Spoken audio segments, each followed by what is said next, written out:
Hi there, this is Izzy.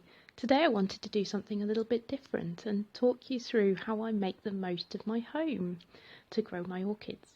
So there are plenty of people out there on YouTube and other places that have got special equipment to control temperature, to control light, to control humidity, and to increase the airflow to really help their orchids to grow. But for some of us, we've only got our homes to play with, so we make do with the conditions that we've got. It adds an element of surprise sometimes to whether an orchid will be successful for you, but I find that I have quite a varied set of conditions in my home, so I just wanted to talk you through them. Now, I have three main conditions in my house, and the first one is my orchid bench. So the majority of my orchids grow here. It's not a perfect place, it's a south-facing window and it's got a radiator. So you'll see that I keep the bench a little bit away from the window, both to help with the light and to help with the radiator situation. But actually, a lot of orchids do really well here. So it's good for my highlight orchids and it's good for the complex hybrids that can flower whatever the temperatures without any of the environmental triggers. There are certain tricks I can do in order to change the light and humidity as well. So some of the orchids I keep in pots in order to increase the humidity around them a little bit more.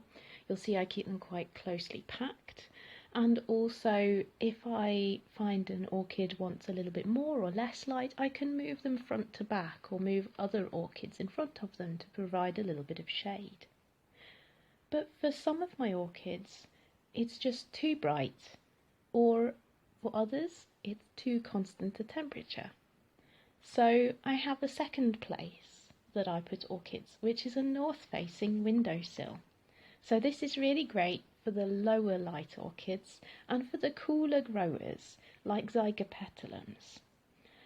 The other nice thing about growing on the windowsill itself is that you've got a day-night drop in temperatures.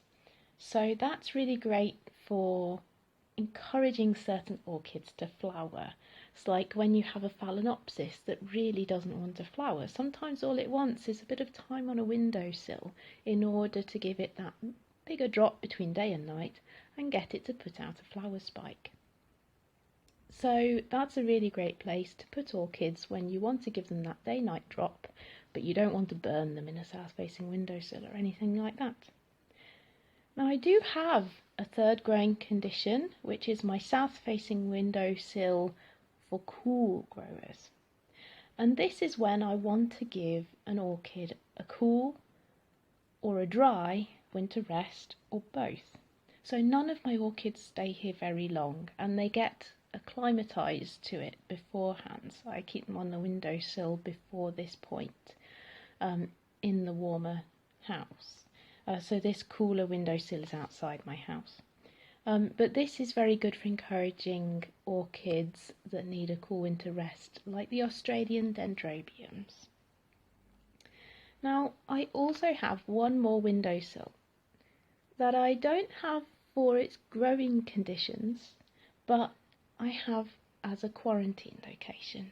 So it's always really handy to have a place where you can quarantine orchids. You never know whether there's going to be a plant that's ill or a little bit suspicious.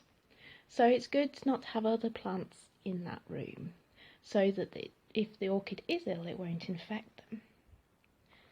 So you might have noticed that I haven't got an infinite selection of orchids, but I do have a lot of variety in my growing conditions. It's worth noting at the end that I have selected the orchids that I've got. So I know that most of the orchids I have, I can make my growing conditions suit them.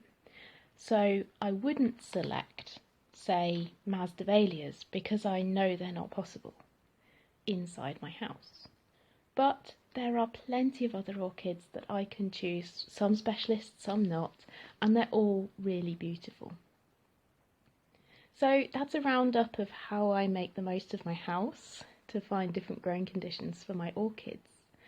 If you've liked this video, please give it a like, and if you'd like to see some more, please subscribe to the channel. We bring out new videos each week. Thanks ever so much for listening, and I'll see you again soon. Bye!